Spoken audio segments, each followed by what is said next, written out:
mungkin perlu ditantang perang. Kejahatan luar biasa ini sudah merengkuh berbagai lapisan masyarakat. Semua itu harus dihentikan, harus dilawan, dan tidak bisa dibiarkan lagi. Kita tegaskan perang, kejar mereka, tangkap mereka, hajar mereka, hantam mereka.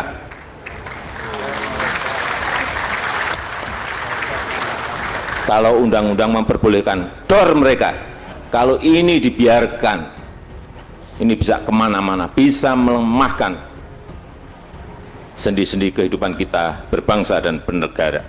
Dan kata-kata sudah tidak diperlukan lagi. Kita memerlukan tindakan-tindakan yang konkret, tindakan-tindakan yang nyata. Dengan kekuatan dan kecerdasan kita bersama, kita kejar, kita tangkap, kita hajar. Dimanapun ya, saya perintahkan untuk hadir dan memberantasnya. Saya ingin tegaskan, saatnya kita perang.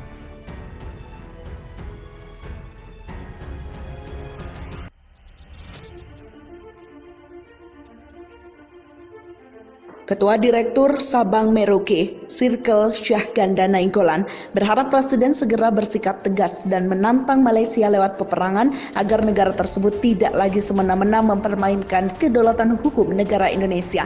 Ketiga PNS itu ditangkap saat tengah mengamankan 7 nelayan liar asal Malaysia yang kedapatan mencuri ikan di perairan tersebut. Sebelumnya polisi Malaysia sempat melepaskan tembakan 2 kali dalam perairan sah milik Indonesia.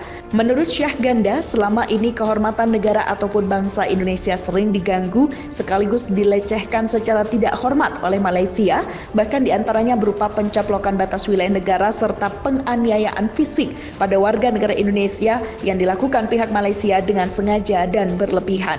Ia menganggap aneh mengapa presiden dari bangsa yang besar tidak berani menghadapi Malaysia untuk menantang peperangan. Kalau terus-menerus bersabar, kita hanya akan menjadi bangsa yang bodoh dengan presiden yang tidak berdaya melawan Malaysia, tambah Syahganda. Padahal, kata Syahganda, presiden dijamin Undang-Undang Dasar 1945 untuk menyatakan perang dengan negara lain apabila dianggap telah mengganggu kedaulatan negara. Perbatasan antara Indonesia dan Malaysia di Asia Tenggara mencakup perbatasan darat yang memisahkan kedua negara. Di Pulau Kalimantan, perbatasan maritim di sepanjang Selat Malaka, Laut Tiongkok Selatan, dan Laut Sulawesi.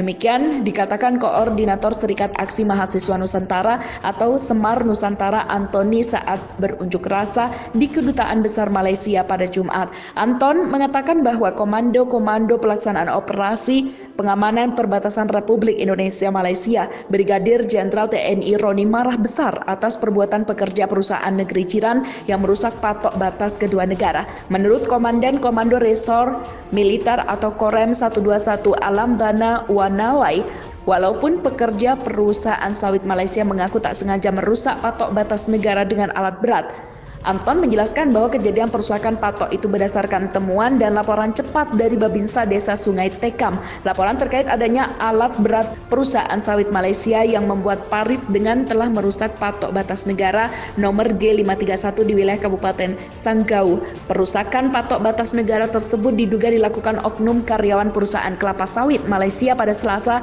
sekitar pukul 11.00 waktu Indonesia bagian Barat. Kegiatan pembuatan parit di batas negara Indonesia Malaysia mengakibatkan patok batas negara dengan nomor G531 terlindas alat berat yang sedang bekerja menggali parit, terang Anton. Menyikapi hal tersebut, kami yang bergabung dalam Serikat Aksi Mahasiswa Nusantara atau Semar Nusantara akan menuntut, pertama, mendesak Presiden Joko Widodo untuk memutus hubungan diplomasi Republik Indonesia dan Malaysia karena diduga perusahaan sawit Malaysia menyalahi aturan. Penganiayaan dan pemerkosaan yang dilakukan warga negara Malaysia terhadap WNI 26 TKW asal Lampung kembali membuat warga Indonesia berang terhadap Malaysia. Masa Aliansi Pemuda Ganyang Malaysia dan Masa Benteng Rakyat Demokrasi atau Bendera menilai tragedi tersebut adalah bentuk dari ketidakseriusan pemerintah Malaysia dalam menjaga hubungan baik dengan Indonesia. Belum kering tinta perundingan, mereka sudah mempermalukan warga negara Indonesia secara tidak beradab. Ini sudah sangat keterlaluan. Kemarin mereka mengambil pulau, mengsengketakan perbatasan, mengaku-ngaku budaya Indonesia, hingga ratusan kali terjadi kasus kekerasan Kenali penolong dapur terbaru saya. Potong dan memasak dengan mudah cepat dengan pakai tebu. Kekerasan terhadap TKI, mereka harus dilawan, ujar deklarator bendera Aldian Napitupulu di markasnya Jalan Diponegoro, Jakarta, Jumat kemarin. Menyikapi persoalan baru yang kembali membuat rakyat Indonesia geram terhadap Malaysia, pihaknya bahkan menyerukan pada seluruh bangsa Indonesia untuk menyingsingkan lengan baju berperang dengan Malaysia. Tidak hanya itu, bendera juga mengultimatum seluruh warga Malaysia yang ada di Indonesia agar dalam waktu 2 kali 24 jam segera meninggalkan Indonesia. Jika dalam waktu yang ditentukan masih berada di Indonesia, bendera menyatakan tidak ada satu kekuatan apapun yang dapat menjamin keselamatan mereka di Indonesia. Karena ini masalah nasionalisme dan harga diri yang diinjak-injak, kita harus tegas dalam bersikap, jangan jadi banci yang lembek. Jika pemerintah dan TNI tidak mau berperang, buka saja baju kebesaran kalian, buka pangkat dan jabatan kalian, letakkan di bawah senjata kalian, berikan ke kami, biar kami yang akan mengganyang Malaysia. Duta Besar RI untuk Malaysia, Hermono, mengingatkan Malaysia sedang menjadi sorotan dunia internasional karena dituduh melakukan praktek kerja paksa.